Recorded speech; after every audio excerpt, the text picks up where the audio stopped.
আমাদের সবার এখানে যারা আছি সবার মেন্টর, আমার গাইডার, আমাকে এই পথ উনি দেখিয়েছেন বলেই কিন্তু আজকে আমি এখানে আছি।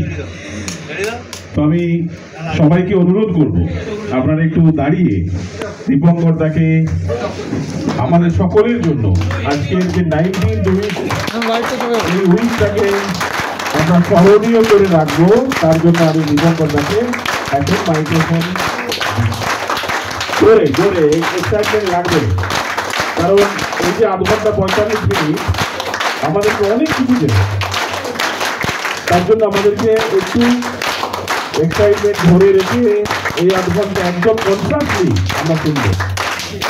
ওকে, থ্যাংক ইউ দাদা, এতক্ষণ ধরে আমাদেরকে আনন্দ দেওয়ার জন্য থ্যাংক ইউ। বুঝুন, সবাইকে আমার আন্তরিক শুভেচ্ছা জানিয়ে আমি কিছু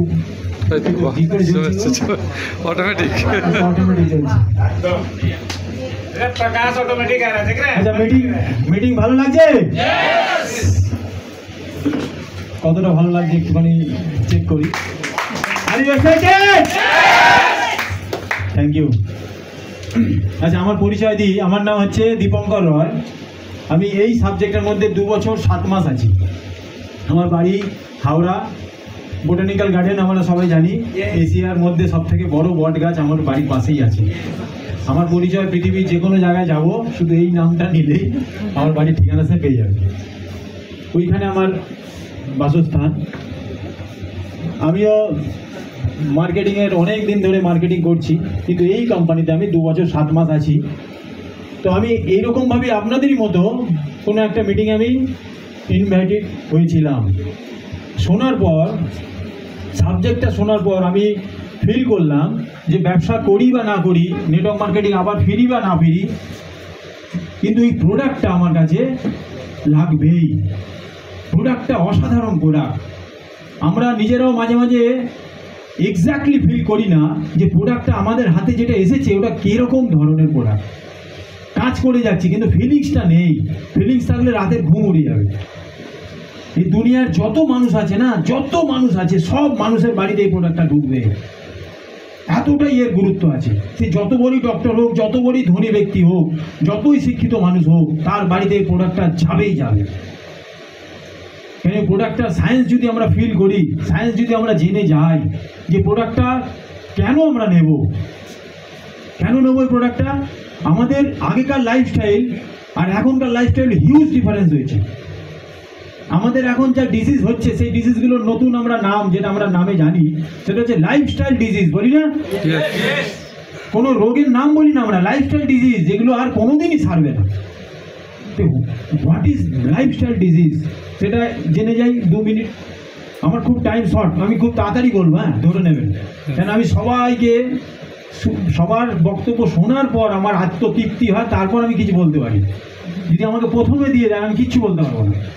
সবার কথা শুনতে আমার এত ভালো লাগে, যার জন্যই হয়তো আমি আজকে বলতে পারছি। তা আপনাদেরও সেই হ্যাবিটটা করে নেওয়া উচিত যে সবার বক্তব্য মন দিয়ে শুনবো। এইখানে যখন প্রেজেন্ট আছি, অনেক দূর থেকে যখন সময় বাঁচি এখানে এসে গেছি, তাহলে এখান থেকে আমার মাইন্ড বাইরে যাবে। আমি এখানে সমস্ত বক্তব্য শোনার জন্য এখানে এসেছি। আমরা অনেক ব্যস্ততার মধ্যে রয়েছি, কিন্তু আমরা নিজেরা স্টেবল যদি না হই, কোনো জায়গায় স্থিরতা যদি না পাই, কোনো জায়গায় শান্তি যদি না পাই, তাহলে আমরা সমস্ত কাজ, যেই কাজগুলো আমাদের দায়িত্বে রয়েছে, যারা আমাদের উপর ভরসা করে বসে আছে বহু মানুষ, তাদের যে কাজগুলো করার দায়িত্ব আমরা নিয়েছি, সেই কাজগুলো প্রপার হবে না। ইয়েস আর নো? তাহলে আমাদের স্টেবল হতে হবে। আমাদের কোনো একটা জায়গায় যদি মাইন্ড সেট আপ করে ফেলি যে আমি মিটিংয়ে যাচ্ছি, সিটিংয়ে যাচ্ছি, ওখানে একটা ট্রেনিং হবে, ওখানে আমাকে বসতে হবে, তো মাইন্ডকে সেরকমভাবে ইনস্ট্রাকশান দেবো যে ওখান থেকে আমি আর হিলবো না। আর এখানে বসে আর ব্যস্ততার কথা ভুলে যান। একটা দিন ছুটি করে নিন যে আমি এখানে কিছু নেব। আমি এরকমভাবে প্রতিটা দিন কাটাই যে কালকের দিনে এমন কিছু হয়তো ঘটনা ঘটবে যেখানে আমি কালকের দিন আর থাকবো না। কোনো কারণে খবরটা আমি যদি পেয়ে যাই, তাহলে আজকের দিনটা কিরকমভাবে কাটাতে হবে। প্রতিটা মুহূর্ত আমাকে প্রতিটা মুহূর্তের মধ্যে আনন্দে কাটাতে হবে। তাই না? পুরনো কথাগুলো সব ডিলিট হয়ে যাবে। কে কি আমার সম্বন্ধে বলেছে, কে কিরমভাবে আমাকে দুঃখ দিয়েছে, কার কাছে কত টাকা লস হয়েছে, সব ভুলে যেতে হবে। তাহলে আমি সেই দিনের জন্য একদম পিসফুল থাকতে পারবো, হ্যাপি থাকতে পারবো। কেন আমার লেনা দেনার কিছু নেই। আজকের দিনটা আমি বেস্ট দিন হিসেবে আমি কাটাবো। আজকে যার সঙ্গে দেখা হবে, যা যা কাজ করব যেন বেস্ট হয়ে যায়, সমাজের জন্য, দেশের জন্য, মানুষের জন্য যেন আমি কাজে আসতে পারি। এইরকমভাবে আমরা প্রতিটা মুহূর্ত কাটাতে পারি। ইয়েস আর নো? আবার ব্যস্তও থাকতে পারি, আবার নিজেকে পাজেল রাখতে পারি। তা আমরা আমাদের পছন্দ মতো আমাদের জীবন কাটাবো না, কারোর কোনো পরিস্থিতি আমাকে জীবন কাটাচ্ছে ওরকম করবো না। ওকে? তাহলে জীবনে বড় কিছু আমরা শান্তির, যেটা আমাদের আলটিমেট গোল, সেটা আমরা পিস থাকতে চাই, আমরা কিছু শান্তি চাই। আলটিমেট যা কিছু করছি না কেন, আলটিমেট গোল কিন্তু আমরা একটা বাড়ি করবো, একটা গাড়ি কিনবো, একটা বিদেশ ভ্রমণ করব। আলটিমেট কি হয়, ওগুলো কেনার পর আমাদের একটা শান্তি চাই, কিন্তু ওইটার তো শেষ নেই। ওটা যখনই পেয়ে যায়, ওই শান্তিটা যেন ওখান থেকে আর কমতে থাকে, আবার নতুন কিছু তৈরি হয়ে যায়। তো আমরা সবসময় একটা ডিজায়ারকে ধরে ধরে এগিয়ে যাচ্ছি। ডিজায়ার চেঞ্জ হতে থাকছে আর আমরাও চেঞ্জ হতে থাকছি, কিন্তু ওরই মধ্যে ওটাই কিন্তু জার্নি, ওটা একদম ভুল নয়, আমাদের এগিয়ে যেতে হবে। কিন্তু এগিয়ে যাওয়ার পথে আমরা যে জার্নি করছি, যে রাস্তায় যে ভ্রমণ করছি, ওর যেতে যেতে যে সময়গুলো কাটছে, যাদের সঙ্গে কাটছে তাদের সঙ্গে হ্যাপিলি থাকার, খুশি থাকার জন্য আমরা প্রয়াস করব। ওকে? তাহলে আমরা প্রথমে আমি কি করলাম, ওই সাবজেক্টটা যখন আমি শুনলাম, শুনে ভাবলাম যে লাইফস্টাইল ডিজিজ আমাদের 100% 200 বছর আগে যেরকমভাবে লাইফস্টাইল ছিল, আমাদের যেরকম ওয়ার্কিং অ্যাক্টিভিটি ছিল, জীবন সবাই পুরুষ মহিলা সবাই মিলে যে ওয়ার্কিং অ্যাক্টিভিটির মধ্যে আমরা ছিলাম, তার 60% এখনো নেই। এটা বিলিভ করেন? তাহলে আমাদের ওয়ার্কিং অ্যাক্টিভিটি যদি কমে যায়, সেইখান থেকে আমাদের লাইফস্টাইল যখন চেঞ্জ হয়ে গেল, সেইখান থেকে আমাদের শারীরিক একটা অসুস্থতার দিকে আমরা এগিয়ে যাচ্ছি। Yes or no? এইখান থেকে রিকভারি করতে গেলে আমাদের কি করতে হয়? এক্সারসাইজ করতে হয়। যে আমাদের ফিজিক্যাল অ্যাক্টিভিটি কমে গেছে, ওয়ার্কিং অ্যাক্টিভিটি কমে গেছে, যার জন্য আমাদের এক্সারসাইজের একটা রাস্তা আমাকে যেতে হবে। প্রতিদিন সকালবেলা 1 থেকে 2 ঘন্টা আমাকে ফিজিক্যাল এক্সারসাইজ করতে হবে, যদি শরীরটাকে আমি বাঁচিয়ে রাখতে চাই। আচ্ছা, শরীরটাকে সুস্থ রাখতে হবে কি হবে না? আমরা এইটা ভাবি, কিন্তু এটা করি তো না। এই শরীরের উপর কখন যত্ন নেবো? যখন আমরা রোগী হয়ে যাব। এই শরীরটার উপর কখন আমরা, আমাদের ফ্যামিলিতে যদি কেউ প্রবলেম পড়ে যায়, কেউ অসুস্থ হয়ে যায়, যখন জানতে পারলাম, তখন তাদেরকে নিয়ে পুরো এন্টায়ার ফ্যামিলি যতগুলো মেম্বার আছে সব ডিস্টার্ব হয়ে গেল, আর সবাই ওকে বাঁচানোর জন্য জমি বিক্রি করে দেবে, ব্যাংক ব্যালেন্স বন্ড ভেঙে দেবে, সমস্ত কিছু করার জন্য রেডি। কেন? তখন মনে হয় যে স্বাস্থ্যটা কতটাই সম্পদ, অমুক মানুষটাকে বাঁচাতেই হবে, আর আমাকে বাঁচতে হবে। আমারও যদি কিছু প্রবলেম হয়ে যায়, আমার উপর যারা ডিপেন্ডেন্ট তাদের জন্য ভেবে আমার যত ব্যাংক ব্যালেন্স আছে ভেঙে দাও। আমার একটা ব্যস্ততার মধ্যে একটা দোকান চলছে, দোকান এখন বন্ধ করো। কেন? আগে যদি আমি না বাঁচি, কী করে কে চালাবে? সেই এমনই এক মানুষ আছে এখন ভেলোরে ঘুরে বেড়াচ্ছে, আছে না? তাদের ফ্যামিলি মেম্বার তাদেরকে নিয়ে গেছে না? তো ওই ব্যক্তিগুলো কারা?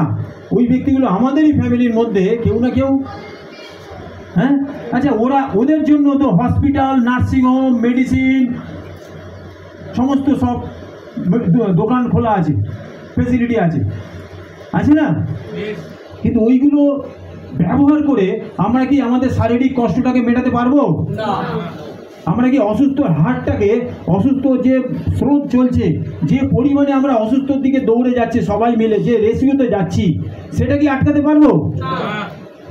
ওটাতে আটকানো যাচ্ছে না বলে প্রত্যেকটা হসপিটাল, নার্সিংহোমে হসপিটালে যখন যাবেন, আমরা যখন যাই কোনো একটা পেশেন্ট নিয়ে, তখন দেখবেন না শোনাটাই আমরা ম্যাক্সিমাম পাই যে এখানে সিট নেই। কেন হয়? দেশ কি এত গরিব নাকি যে হসপিটাল বানাতে পারছে না? হসপিটাল বানাতে পারবে বন্ধু, কিন্তু হসপিটালের জন্য যে ডক্টর লাগে না, হসপিটাল চালানোর জন্য যে নার্সেস লাগে না, যাদের দরকার আছে, সেইগুলো তাড়াতাড়ি করে প্রোডাকশান করতে পারবে না। যার জন্য আজকে হসপিটাল পুরো ইনট্যাক্ট হয়ে গেছে, একদম ভর্তি হয়ে গেছে। এরপরও যদি কিছু হয়, তাহলে আমরা তো হসপিটালে জায়গা পাবো না, সরকারি কোনো পরিষেবা আমরা পাবো না। কত ভয়ঙ্কর পরিস্থিতিতে আছি। আর এইরকম আজকে যদি কন্ডিশন হয় 10 বছর পর কি কন্ডিশন হবে?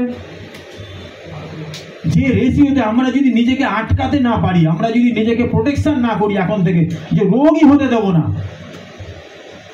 রোগী না হতে দেওয়ার জন্য কোনো পরিকল্পনা, কোনো প্ল্যানিং আমাদের মধ্যে নেই। আমাদের প্ল্যানিং একটাই আছে, আমরা একটা ইনফরমেশন আমাদের কাছে আছে যে যদি হয়ে যায় তার জন্য ব্যবস্থা আছে। যদি হসপিটাল না হয় আমাদের নার্সিংহোম আছে। এইটা ছাড়া কোনো রাস্তা নেই। সব মানুষের কাছে একটাই জিনিস খোলা আছে, একটাই জিনিস সবাই জানে, একটাই ইনফরমেশন তারা নিয়ে বসে আছে যে রোগ হয়ে গেলে আফটার ডিজিজ তারপরে আমাদের কিছু ব্যবস্থা আছে।